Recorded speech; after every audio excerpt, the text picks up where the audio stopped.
கொடுத்துருக்கா? கொடுத்துருக்கா? சந்தனக்கட்டை வெட்ட போன, செம்மரக்கட்டை வெட்ட போயிட்டோம்னு சுட்டு போட்டார் சந்திரபாபு நாயுடு. 20 பேர் தமிழன். அவனுக்கு வாரிசு இல்லை, அவனுக்கு சந்ததி இல்லை, அவனுக்கு குடும்பம் இல்லை. எதுக்கு போனா? மாளிகை கட்டவா? பங்களா கட்டி வாழவா? வச்சிருக்க வப்பாட்டிக்கு நகை வாங்கவா? இல்லை, வயிற்று பசிக்கு புள்ளகுட்டி காப்பாற்ற பொழப்புக்கு போனான். அவன் செம்மரக்கட்டை வெட்டும்போது ஒரு பார்த்தாரா? இல்லை, சுட்டான் போட்டான். கண்டிச்சது உண்டா? சந்திரபாபு எழுத்து பேசிக்கல, அவர்கிட்ட பேசி என் குடும்பத்துக்கு நிவாரணம் கொடு, நானும் கொடுக்குறேன். 20 லட்சம் கொடுத்தியா? 10 லட்சம் கொடுத்தியா? 1 லட்சம் கொடுத்தியா? ஒன்றும் இல்லை, ஒன்றும் இல்லை. தூத்துக்குடியில் செத்து போனா 37 பேர் இந்த வெள்ளத்தில். இப்போ இப்போ இப்போ எத்தனை ரூபா கொடுத்த? 100 ஆடு வச்சு மேய்ச்சிக்கிட்டு இருந்தா என் சித்தப்பேன். 100 ஆடும் போயிடுச்சு வெள்ளத்தில். பல மாடுகள், 100 மாடுகள் போயிடுச்சு. பல ஆயிரக்கணக்கான ஏக்கர் வாழை சாஞ்சிருச்சு, தென்னை சாஞ்சிருச்சு, கரும்பு அழிஞ்சிருச்சு. அவனுக்கு என்ன கொடுத்தீங்க? சாராயம் குடிச்சு செத்தவனுக்கு நீ 10 லட்சம் கொடுத்து சரித்திரம் மாதிரி ஒரு நிகழ்ச்சியா காட்டுறீதுன்னு சரித்திர புகழ் வருது. என்னது இது வேலை? என்ன வேலை? சாராயம், கள்ளச்சாராயம் காய்ச்சுவது சட்டப்படி குற்றம், குடிப்பதும் குற்றம். சட்டப்படி குடிச்சு செத்தவன் வித்தவன் இவனுக்கு சட்டப்படி அரசு 10 லட்சம் ரூபாய் நிவாரணம் கொடுக்குது. இது அரசா தரிசா? என்னது இது? எதை நோக்கி நகர்த்துகிறீர்கள் நீங்கள்? இந்த தமிழ் சமூகத்தை எதை நோக்கி கொண்டு போகிறீர்கள்? அப்போ குடும்ப தலைவிக்கே 1000 தான், அவ்வளவு வறுமை இருக்கு. ஆனா குடிச்சு செத்தா 10,000. எப்படி இருக்கு? 10 லட்சம். அதுக்கப்புறம் குடும்பத்துக்கு மாசம் மாசம் 5000.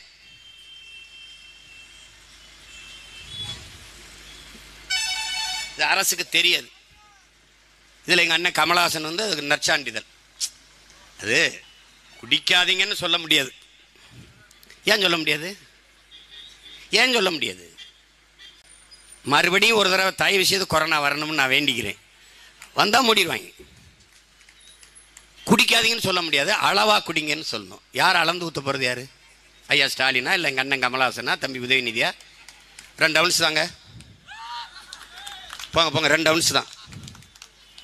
இது எப்படி? போகிறவன்லாம் பதாக வச்சுருக்கு, படிச்சுட்டே அளவாக குடிக்கணுமாம்டாடே. இந்த மாதிரி அறிவாளிகளை நீங்கள் எங்கே கொண்டு சேர்ப்பீங்க? நாம் போற்றிய, மதித்த, நேசித்த எங்கள் அண்ணங்கெல்லாம் இப்படி பேசுனா நாங்கள் எங்கே போகிறது? எங்கே போகிறது? கட்டையை வச்சு முட்டு கொடுப்பாங்க சென்றி போடும்போது ஓடும்போது. ஆனால் தலையை வச்சு முட்டு கொடுக்கறத நான் இப்போ தான் பார்க்குறேன். நாங்கள் பெரிதும் நேசித்த கம்யூனிஸ்ட் இயக்கங்கள் அதில் தான் இருந்து வளர்ந்தோம். அதில் எங்கள் அண்ணன் முத்தரசன் மாநில பொதுச் செயலாளர். மதுக்கடையை முடிட்டா 39,000 பேருக்கு வேலை போயிடும் அப்படின்னு. அண்ணன் 38 லட்சம் பேருக்கு தாலி போயிடுச்சுன்னே. 38 லட்சம் பேர் தாலி எடுத்துருக்காங்க. தம்பி சொல்கிறான்ல 38.5 விழுக்காடு. அப்படின்னா 38,50,000 பேர் இளம் விதவைகள் இந்த நாட்டில். எதிர்கட்சியாக இருக்கும்போது என்ன தெரியுமா? அம்மையார் கனிமொழியெல்லாம் இந்தியாவிலே அதிக இளம் விதவைகள் கொண்ட மாநிலம் தமிழ்நாடாக இருக்கிறது. யார் நாடு? இவங்க நாடு தான். இவங்க நாடு தான். அவர்கள் கொடுத்த வாக்குறுதியை தான் நிறைவேற்ற சொல்லி நம்ம கேட்கிறோம், செய்யல. ஆனால் இவ்வளவுக்கு மீறி எங்களுக்கு தெரியாது என்று சொல்லுகிறார். இதுவரைக்கும் மரக்காணம் இங்கே சேர்த்து 80 பேரோ 90 பேரோ உயிரிழந்திருக்கிறார்கள் இந்த கள்ளச்சாராயத்தில். இங்கே என் தம்பி கூட பேசல, கள்ளச்சாராயம் நல்ல சாராயத்தில் என்னடா கள்ளச்சாராயம் நல்ல சாராயம்? சாராயம் சாராயம் தான்டா. விஷத்தில் என்னடா நல்ல விஷம் கெட்ட விஷம்? விஷம் விஷம்தான். அரசு காட்சி வித்தா நல்லது, தனியார் காட்சி வித்தா கெட்டதா? ஒழிக்கணும். ஒழிக்கணுமா என்ன செய்யணும்? இவங்கள ஒழிக்கணும். இவங்கள ஒழிக்கணும் என்னணும்? ஒரே ஒரு ஓட்டு என் தங்கச்சிக்கு போடணும், அவ்வளோதான் செய்யணும். இது ஆட்சியெல்லாம் கிடையாது, இது கொடுங்கோன்மை. இது கொடுங்கோன்மை. இது கொடுங்கோன்மை. கேவலமான ஒரு ஆட்சி முறை, கேடுகட்ட ஆட்சி முறை. மண்ணை பற்றியோ, மக்களை பற்றியோ, மக்களின் நலனை பற்றியோ, எதிர்கால தலைமுறையின் வாழ்க்கை பற்றியோ அதை பற்றி கவலையே கிடையாது. நாங்கள் அடிக்கடி பேசுறது, அரசியல்வாதிகள் எப்போதும் அடுத்த தலைவர்களை, அடுத்த தேர்தலை பற்றி தான் சிந்திப்பார்கள். தலைவர்கள் மட்டும்தான் அடுத்த தலைமுறையை பற்றி சிந்திப்பார்கள். இதை அடிக்கடி நாங்கள் பேசிட்டே வந்தோம். இன்னைக்கு ஐயா ஸ்டாலின், நாங்கள் தேர்தலை பற்றி சிந்திப்பவர்கள், அடுத்த தலைமுறையை பற்றி அடுத்த தலைமுறை பற்றி சிந்திக்கிறது. தெருவுக்கு 2 டாஸ்மார்க் திறந்து வச்சிருக்க. சின்ன சின்ன பிள்ளைங்களை வலைவெளியில் பாருங்க, பச்சை பிள்ளைய குடிச்சிட்டு இருக்காங்க, வாங்கி குடிக்கிறான். உங்களுக்கு அனுப்பி விடவா? நான் ரொம்ப நாளாக என் ஸ்டேட்டஸோட வச்சிருந்தேன். கதறி துடிக்குது தமிழ் சமூகம்.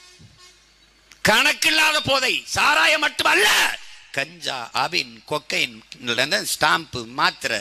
இது செத்தது காரணம் சாராயம் இல்லை, அதில் எலியை கொல்றதுக்கு எலிபேஸ்ட்னு ஒரு மருந்து இருக்குல்ல, இந்த போதை பத்தாதுன்னா அதை கலந்துருக்கான். கணவனும் மனைவியும் குடி சேர்ந்திருக்காங்க, 2 திருநங்கைகள் நம் தங்கைகள் குடி சேர்ந்திருக்காங்க. எல்லாரும் குடிப்பது ஒரு கலாச்சாரமாக மாத்திய பெருமை திராவிட இயக்கங்களுக்கு உண்டு, குறிப்பாக ஐயா கலைஞர் அவர்களுக்கு உண்டு. எங்கள் தாத்தன் காமராஜ் தெருவுக்கு தெரு பள்ளிக்கூடம் திறந்து படிக்க வைத்தான், இவர்கள் தெருவுக்கு தெரு டாஸ்மார்க்கை திறந்து குடிக்க வைத்தார்கள். இவ்வளவுதான் நடந்திருக்கு. என்ன கேளுங்க, 3 ஈராண்டு ஆட்சி, ஈடு இணையற்ற ஆட்சி, ஈராண்டை சாட்சி. நான் கேட்டேன், இதெல்லாம் சொல்றதுக்கு உங்களுக்கு இருக்கா மனசாட்சின்ட்டு? என்னத்தையாவது பேசுறது.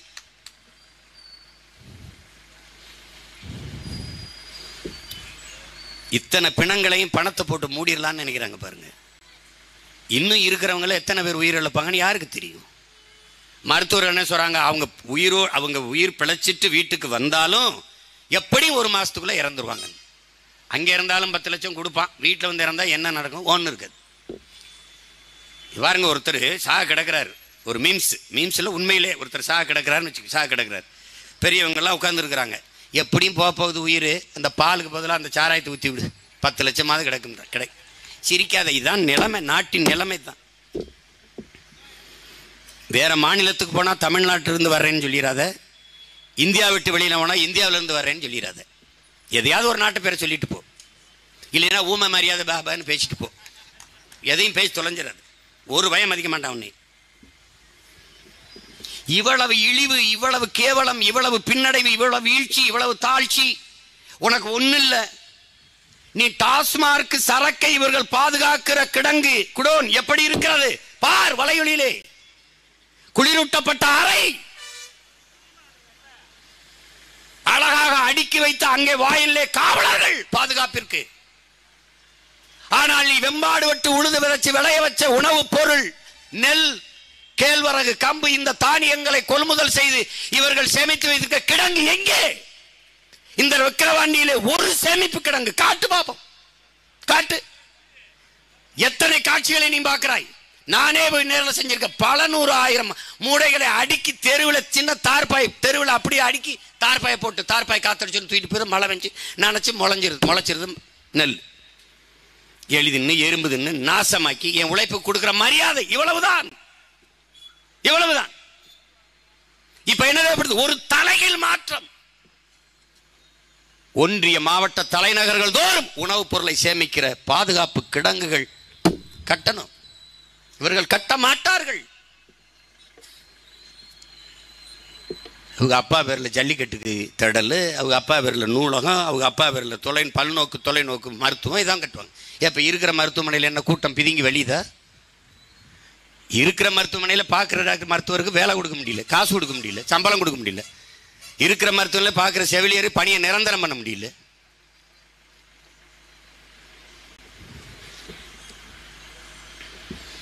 எதை நோக்கி நகர்த்தி கொண்டு போறார்கள் என்று அறிவார்ந்த என் மக்கள் சிந்திச்சு பார்க்கணும்.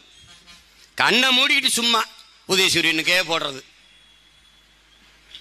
விட்டா வேற வழியிலையும் சொல்லாத, விட்டு பாரு.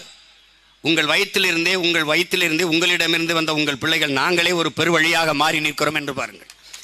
இந்திய அரசியல் வரலாற்றிலே என் உடன் பிறந்தவர்களே, என் உயிர் சொந்தங்களே, 1 விழுக்காடு 1.1 விழுக்காடு வாங்கிய ஒரு அரசியல் கட்சி அடுத்த தேர்தலில் நின்றதில்லை, வென்றதில்லை, இருந்த இடம் தடம் இருந்ததில்லை.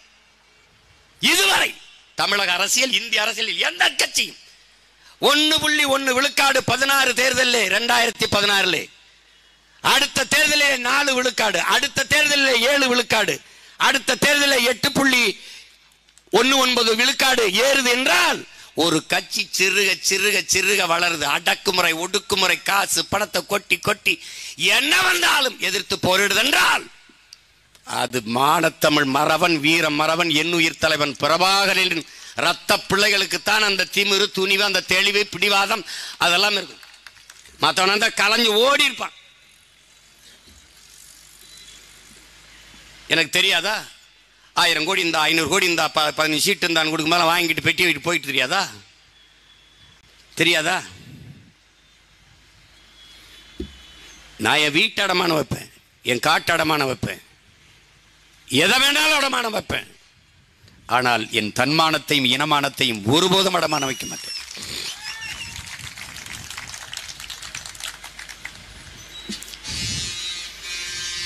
எந்த பிரச்சனை என் தங்க அபிநயா சொல்ற மாதிரி என் தம்பி தங்கச்சி எல்லாம் பேசி எந்த பிரச்சனையை தீர்த்திருக்கு?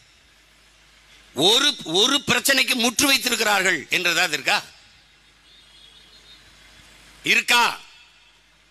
பாரதிய ஜனதா ராமர் கோயில் ராமர் கோயில் ராமர் கோயில் கட்டிட்டே இருந்துச்சு, கத்திட்டே இருந்துச்சு.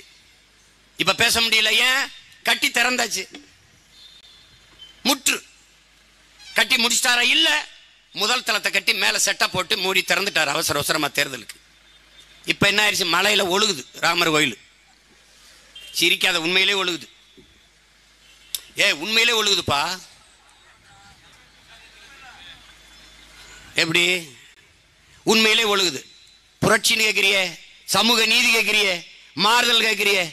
சீமான் செய்து தோற்று இருக்கலாம், ஆனால் எனக்கு முன்னாடி ஒருத்தன் என்னுடைய கொள்கையை பின்பற்றி வென்றிருக்கான். எங்க? ராமர் கோயில் இருக்கிற அயோத்தியிலே பொது தொகுதியிலே ஒரு தாழ்த்தப்பட்ட மகனை நிறுத்தி வென்றுட்டான் அகிலேஷ். பல பேர் நெஞ்சில ஓங்கி ஒரே குத்தா கடப்பாரை வச்சு குத்தி தூக்கி போட்டான். அதை இந்த நிலத்தில் செய்யல. நான் பிரபாகரன் மகன்லடா, செஞ்சுக்கிட்டு இருக்கேன், செஞ்சுக்கிட்டு தான் இருக்கேன். ஆனா ஜெயிக்க விட மாட்டேன். நீ இங்க என் தம்பி சொன்னால துறை, நீங்க எங்க அனுப்பி பெரியார சொல்லியிருந்தா கூட மனசாரியும். உதயநிதி எதிர்காலம், எங்களின் எதிர்காலம். உன் எதிர்காலத்தை நானும் ஒரு கை பார்க்க தானே போறேன். என்ன எதிர்காலம்னு பார்க்க தரேன். பட்டே நீங்க எதிர்காலம் போவீங்க, நாங்க அண்ணன் தம்பி எல்லாம் தெருவில் கோழி கொண்டு விட்டு பண்ணாங்குள்ளி ஆடி அப்படி கிச்சு கிச்சு தாம்பலம் ஆடிட்டு இருப்போம்னு வச்சுக்க. என்ன தம்பி, வரலாற்றிலேயே நீங்க முதலாக இப்பதான் உங்க எதிரியை சந்திக்கிறீங்க. நீங்க பார்ப்போம், பார்க்கத்தானே போறோம். எதிர்காலம் அவங்களுடைய எதிர்காலமா ஏதோ சம்பந்தம் இல்லாம அது சொல்லணும். எங்கள்ல ஒரு நாள் உள்ள என் தங்கி தகச்சியில் அனுப்பியிருந்தேன்னு வச்சுக்க, தமிழ்தாயின் மீதும் எங்களை பெற்ற எங்கள் உயிர்ப்பால் தந்த எங்கள் தாயின் மீதும் அறிவிப்பால் தந்த தாய் தமிழின் மீதும் எங்கள் உயிருக்கு மேலாக நாங்கள் நேசிக்கிற எங்கள் உயிர் தலைவன் பிரபாகரன் மீதும் ஆணையிட்டு உறுதியேற்கிறேன்னு வந்திருப்பான். உலகம், இந்தியா இல்ல உலகம் அப்படி அப்படி ஒரு தடவை திரும்பி பார்த்துருக்கோம்.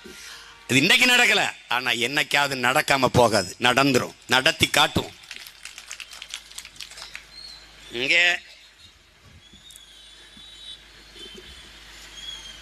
திராவிட அரசியல் என்பது என்ன?